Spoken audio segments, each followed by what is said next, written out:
Fala aí, torcedor do nosso canal Galego 77, trazendo mais um vídeo aqui no nosso canal.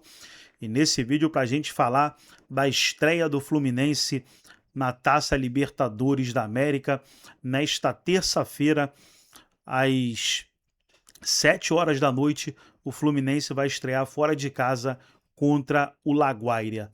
E o Cícero Melo vai estar trazendo aí as informações do Tricolor de hoje. Vamos analisar, vamos reagir aqui no nosso canal. Mas antes, quero convidar você que ainda não é inscrito aqui no nosso canal, se inscreva, ativa o sininho das notificações para você não perder nada.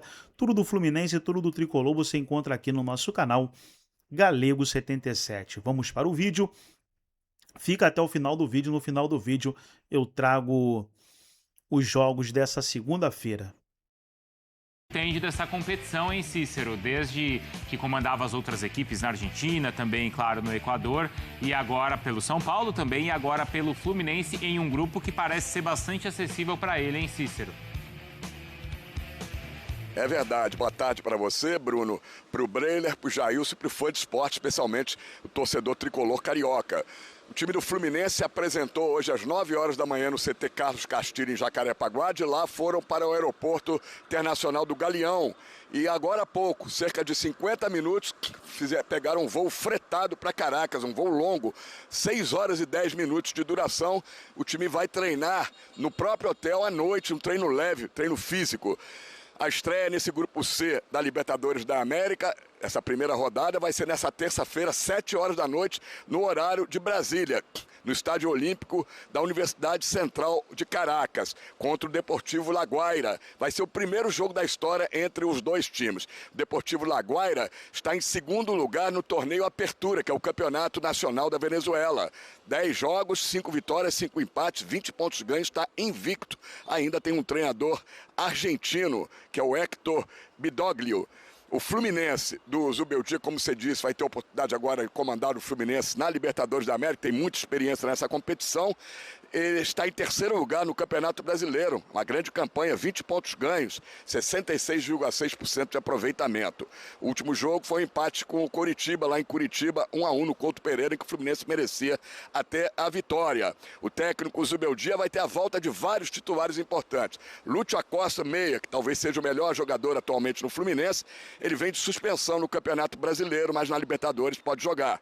E os que foram poupados lá em Curitiba, Samuel Xavier, James e René, além do Canóbio, que perdeu 2 jogos contra o Corinthians e contra o Coritiba, servindo a seleção uruguaia na data FIFA. O Fluminense continua aí com 2 desfalques, 2 volantes, já estão há muito tempo machucados. O uruguaio Bernal está na transição, aí se recuperando de uma lesão séria no joelho, e o Nonato está muito azarado nesse início de ano, já é a terceira contusão dele, agora foi no tornozelo, e ele está ainda no departamento médico. Portanto, Fluminense nessa terça-feira estreando em Caracas, na Libertadores da América. O Fluminense tensiona e chegar muito longe na Libertadores, quem sabe conquistar o seu segundo título da competição este ano, Bruno. Trazer um corte aqui do Fluminense agora, pessoal, os comentaristas debatendo aí sobre o Tricolor. Fluminense que na última partida pelo Brasileiro empatou com o Coritiba, agora vira a chave e enfrenta o Laguaira pela Libertadores. Vamos trazer os comentaristas falando sobre o Fluminense. Fica até o final do vídeo. No final do vídeo eu trago os jogos dessa segunda-feira. Um sobrenome. Bom, Coritiba e Fluminense. Fluminense perdia, empatou e no final a torcida saiu frustrada com um resultado que poderia ter sido melhor ainda. Vamos falar sobre esse jogo agora aqui com o Duílio, numa frustração total, né, Duílio? Pelo gol perdido e pelas oportunidades criadas durante o jogo. Com certeza, eu achei que desde o início do jogo o Fluminense foi muito superior ao Coritiba, o Coritiba encolhido, não sei se essa é a maneira dele jogar, mas Edilson, contra o Vasco ele não jogou assim, o Coritiba não jogou assim contra o Vasco, foi para cima, e contra o Fluminense ele não deu espaço. não deu espaço, começou a defender atrás da linha do meio de campo, num 4-4-2 bem delineado, e o Fluminense fazendo o seu futebol. O Fluminense não esconde nem ninguém o futebol que ele apresenta hoje. É um futebol simples, com todo mundo sabendo o que tem que fazer dentro de campo e a coisa andando. E o Fluminense tranquilo, o Fluminense sempre bem, com a bola no pé. Até não com a equipe principal, porque o Lúcio estava suspenso e não houve improvisações, mas houve algumas mudanças por motivo de um jogo na terça-feira. O Fluminense jogou sábado e vai jogar na terça-feira. Então, houve algumas mudanças por causa do dito controle de carga. Então, o Fluminense foi superior ao Curitiba, poderia ter saído com 3 pontos, 1 ponto. Foi muito bom, mas eu pessoalmente acho que pelo jogo que o Fluminense fez, pelas oportunidades perdidas, pelo aquele erro de arbitragem no empurra dentro da área, no gol do Serna, eu acredito que o Fluminense perdeu, deixou de ganhar 3 pontos, deixou 2 pontos lá no Couto Pereira. Agora, um primeiro tempo você via muito igual, né? É um jogo até que você não poderia fazer um prognóstico. No segundo tempo, o Fluminense tomou o gol, parecia que não ia mais reagir, conseguiu empatar e teve a chance de vencer o jogo. O John Kennedy, inclusive, fez um belo de um gol, tá voltando a jogar. Acho que a sombra faz bem, né? É sempre bom, todo jogador tem que ter uma sombra, todo jogador... O Zubeldia tem um plantel que são 2 jogadores por posições e tem os meninos da base. Então, eu acho que está conseguindo gerir bem isso, estão conseguindo gerir bem essas situações. Achei que no lance que o Soteldo ganha do jogador do Curitiba, entra na área, dribla, tem o goleiro pela frente, tem um jogador do Fluminense melhor colocado ao lado direito dele, ele podia ter passado essa bola. Mas, atacante, quando vê, tá cara a cara com o goleiro, ele quis definir. Acho que o Soteldo fez um bom jogo, sabe? Tá voltando a se encontrar. Eu acho que muitos jogadores estão voltando a se encontrar nesse esquema do Zubeldia. Tem jogadores que subiram muito de produção. Você vê no gol que o Fluminense toma, o Arana revoltado porque ele viu aonde ele tinha que estar, que era na frente do jogador do Curitiba, não deixar ele ser antecipado.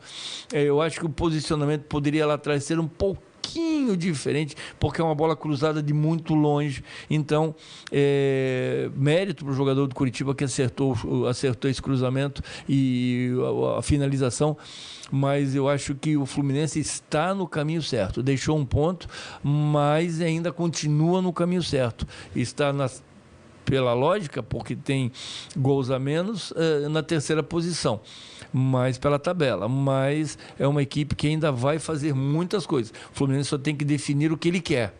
Se ele quer chegar na frente de todo mundo no Brasileiro, se ele vai disputar a Libertadores e quer ser bicampeão da Libertadores, ou se ele vai disputar a Copa do Brasil e ser campeão, porque a Copa do Brasil ainda não começou.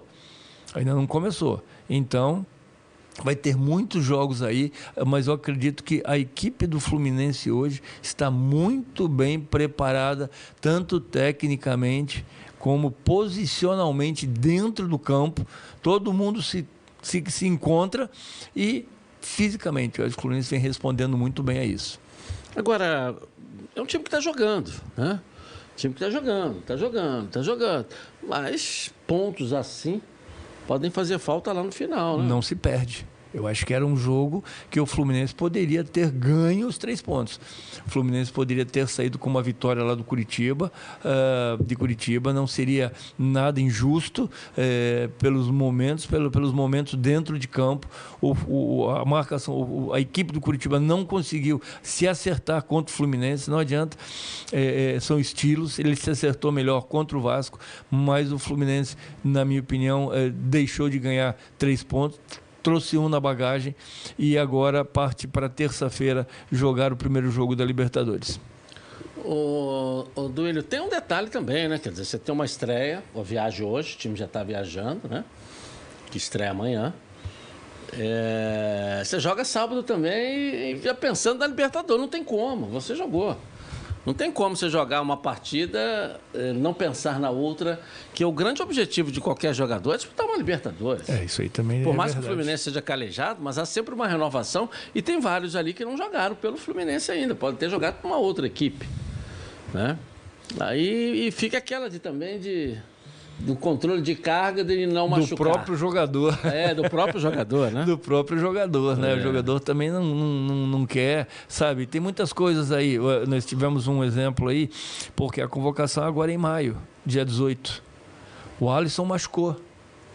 Vai haver algumas contusões ainda até essa convocação. Tem muita gente que pode estar jogando a toalha e, de repente, ter uma surpresa. Apesar de você sentir que o treinador principal da seleção brasileira já tenha os 26 ali direitinho da maneira que ele quer. Então, acredito que o Fluminense fez um bom jogo, poderia ter ganho o jogo, teve oportunidade. John Kennedy muito bem readquirindo aquele faro de gol que ele sempre teve, que era um jogador decisivo. Fez o gol, estava ali presente dentro da área. No outro lance ele consegue fazer um drible fácil dentro da área e chuta, a bola bate na trave. Poderia ter passado a bola, não poderia. Atacante dentro da área é muito difícil, ele vai finalizar, a não ser que seja uma coisa muito clara de passar a bola para o outro, mas ele vai finalizar. Eu acho que o John Kennedy fez o certo. Está jogando bem, o Fluminense se encontra, aquilo que eu falei, Fluminense dentro do esquema 4-2-3-1, o Fluminense se encontra dentro de campo, os jogadores se acham, quando tem que tocar a bola eles tocam, quando tem que acelerar eles aceleram, e na finalização às vezes tem 4, 5 jogadores dentro da área, e quando o lance acaba eles recompõem defensivamente muito rápido. Então, eu acho que o Fluminense está num caminho certo, está numa batida certa e acredito que a torcida tricolor ainda vai ter muitas alegrias até o final desse ano. Agora, você atribui o que a isso? Esse sucesso do Fluminense, esse crescimento do Fluminense, que vem com o Zubeldia desde o ano passado, numa linha inimaginável. Desde o ano passado, tu falou direitinho, a palavra é essa, desde o ano passado. Ele assume no lugar do Renato, e o Renato dá a entrevista de que se colocar um treinador gringo aqui não vai conseguir fazer nada, o próximo treinador não vai conseguir fazer nada, e ele chegou de mansinho, sem alarde, começou a conhecer o plantel e foi colocando os jogadores ali nas suas posições, da maneira que ele queria, foram se conversando, foram se trazendo alguns jogadores, uns mais assim, outros menos assim, talvez algumas contratações que poderiam, nós ainda estamos esperando o zagueiro contratado jogar, né? Porque foi contratado um zagueiro, que foi o melhor jogador do zagueiro uruguaio e até agora não jogou ainda, então também a torcida fica esperando essa situação. Mas eu acho que ele tem tudo sob controle, a comissão técnica tem tudo sob controle e acredito que o Fluminense está no caminho certo. Está indo, aquela história, de grão em grão, a galinha enche o papo, não tem jeito, é um jogo de cada vez. A gente nota que o Fluminense joga um jogo de cada vez, não está jogando lá na frente. Agora ele tá, não sei o quê, mas tinha o jogo de terça-feira na Venezuela, né? E vai jogar. Não tem como, ele vai levar os jogadores, vai jogar, e aí ele tem até sábado.